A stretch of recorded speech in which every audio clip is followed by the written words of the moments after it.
Ce n'est pas vous qui avez interrogé la source. Non, c'est Olivier Roger. D'accord. Je n'ai plus d'autres questions. Merci. Merci, Monsieur le Président.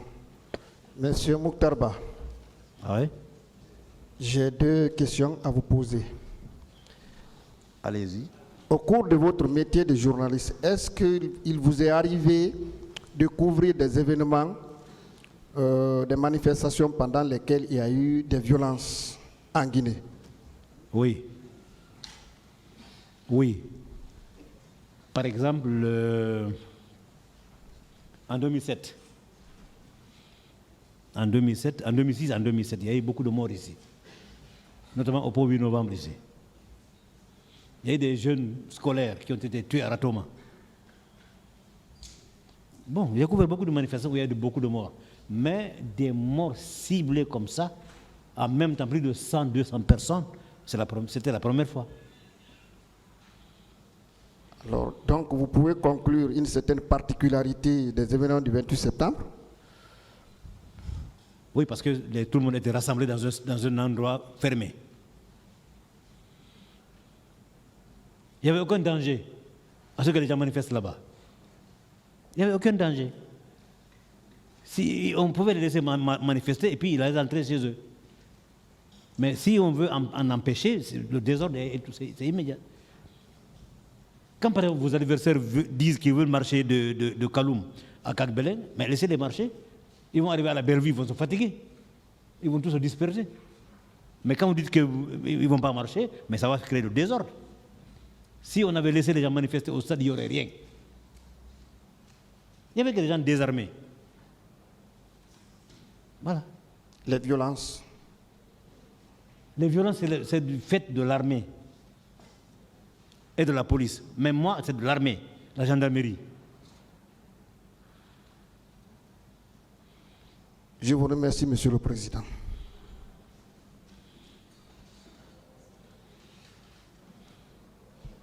Merci, Monsieur le Président et honorable assesseur. Monsieur Ba, Oui.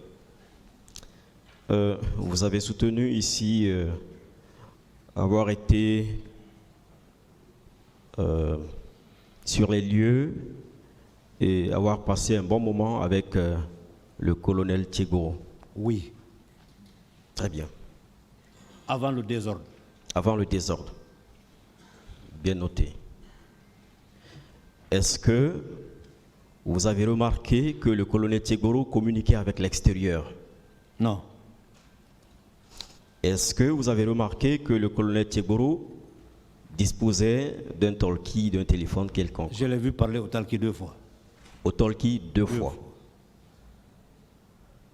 D'accord. Ça, c'était avant les violences. Quand les enfants l'applaudissaient. Quand les enfants l'applaudissaient. D'accord. Alors, qu'est-ce qu'il s'est passé jusqu'à ce que le colonel Tchegoro soit obligé de dire chargé? C'est quand il est revenu du côté de l'université, il y a eu des échanges. J'étais à la pharmacie Manizé, devant la pharmacie. Or, le désordre est passé sur la terrasse du stade. Il y a eu des échanges. Il y a des échanges entre lui et les manifestants et les jeunes qui arrivaient, parce que le stade était déjà plein. C'est quand il y a eu les échanges là, c'est en ce moment qu'il a dit charger. Il doit y avoir eu des injures, des grossièretés. Très bien. Mais avant cela, il n'y avait pas de mort, il n'y avait pas Non. rien. Quand même les gens sont rentrés au stade, ils sont revenus, il n'y avait pas de problème. C'est quand il a dit charger, après ce qui s'est passé entre lui et les manifestants, quand il a dit charger, qu'il y a eu un problème.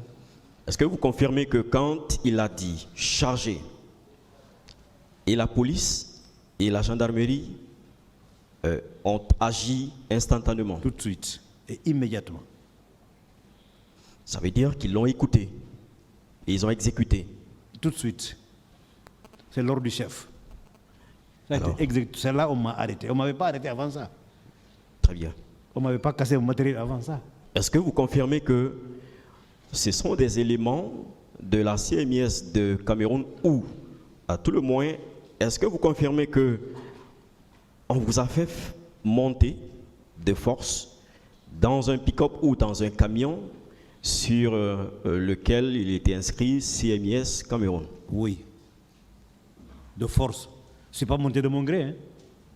Est-ce que vous savez que le colonel Tchegboro a déclaré à la barre ici qu'il avait fait un tour à la CMIS de Cameroun? Bon, je l'ai entendu dire ça ici, ouais. Vous avez entendu dire ça. Donc, est-ce que vous ne pensez pas que il y a une corrélation entre votre récit, les faits, et en tout cas pour ce qu'il est de cette partie-là, avec ce que le colonel Tchegboro lui-même a déclaré ici, avoir été à la CMIS de Cameroun? Je ne sais pas, peut-être qu'il est parti prendre un jus à la CMS Cameroun, je ne sais pas. S'il allait leur dire de venir l'aider, ou s'il allait prendre un jus avec Bafoué. En tout cas, les deux se retrouvaient au stade. Dans ces circonstances, devant le stade. Oui, puisque le colonel Tchegboro communiquait, en tout cas, vous l'avez vu communiquer 2 fois au Tolki, est-ce que ça ne pouvait pas être qu'aller demander renfort au niveau de la CMIS? Parce que la foule ou les foules accouraient de 2 côtés vers le stade, du côté de Madina et du côté de la route Le Prince. Quand il communiquait, la CMS était là, la gendarmerie était là. D'accord. En ce moment, les policiers étaient du côté de l'université et lui, ses gendarmes étaient devant la pharmacie, sur l'esplanade, en tout cas au carrefour là-bas. D'accord. Dans le stade, vous aviez été mis au respect par des gens habillés en tenue militaire. Étaient-ce des gendarmes ou des bérets rouges? Des militaires. Des militaires. Des militaires. Coiffés bérets rouges. De bérets rouges. Oui. 5. Nous, on nous a fait croire ici, ou en tout cas du récit de Toumba et de Marcel, que c'était des miliciens qui étaient au stade et qui commettaient des exactions. Peut-être que les miliciens ont commis des actions, mais des militaires étaient au stade. Moi, c'est eux qui m'ont arrêté, des militaires. C'est eux qui nous ont arrêtés, Amadou et moi. Celui qui est venu, le supérieur hiérarchique, les 2 qui sont venus demander aux autres de ne pas tirer sur vous, étaient-ce aussi des hommes coiffés en béret rouge? Oui, des bérets rouges. Lorsqu'il demande ne tirez pas sur lui, est-ce que ça ne veut pas dire que, exactement, effectivement, ces gens en béret rouge étaient en train de tuer? Comment?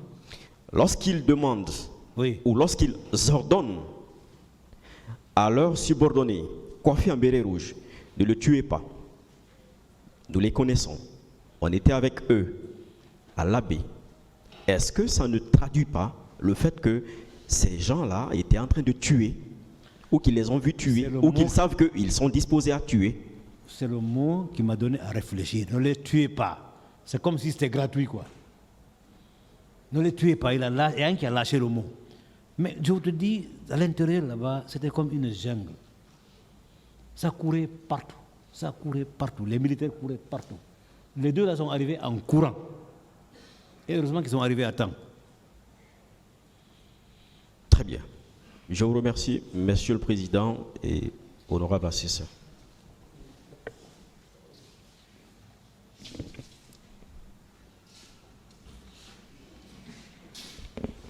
Merci, Monsieur le Président, Messieurs les assesseurs. Monsieur Ba. Oui. Alors, colonel Tchegboro a tenu ici qu'il était allé au stade pour protéger, tel que ma consoeur vient de dire. Pour protéger et sensibiliser. Oui. Alors, vous, lorsqu'il a dit charger, les mouvements ont commencé. Vous, on vous a retiré vos matériels des reportages et détruits. Oui ou non, ces matériels ont été détruits devant lui? Peut-être qu'à l'origine, Tchegboro était allé au stade, peut-être à l'origine. Il était allé au stade pour calmer, pour sensibiliser, peut-être. C'est pourquoi je vous dis, quand il est arrivé, franchement, il était en bon terme avec les jeunes qui étaient là. Ils étaient en bon terme. C'est après, je dis que la foule est venue, peut-être qu'il a fâché, et qu'ils sont rentrés au stade, parce qu'ils ne devaient pas rentrer au stade, parce qu'il était peut-être là pour ne pas que les gens entrent au stade.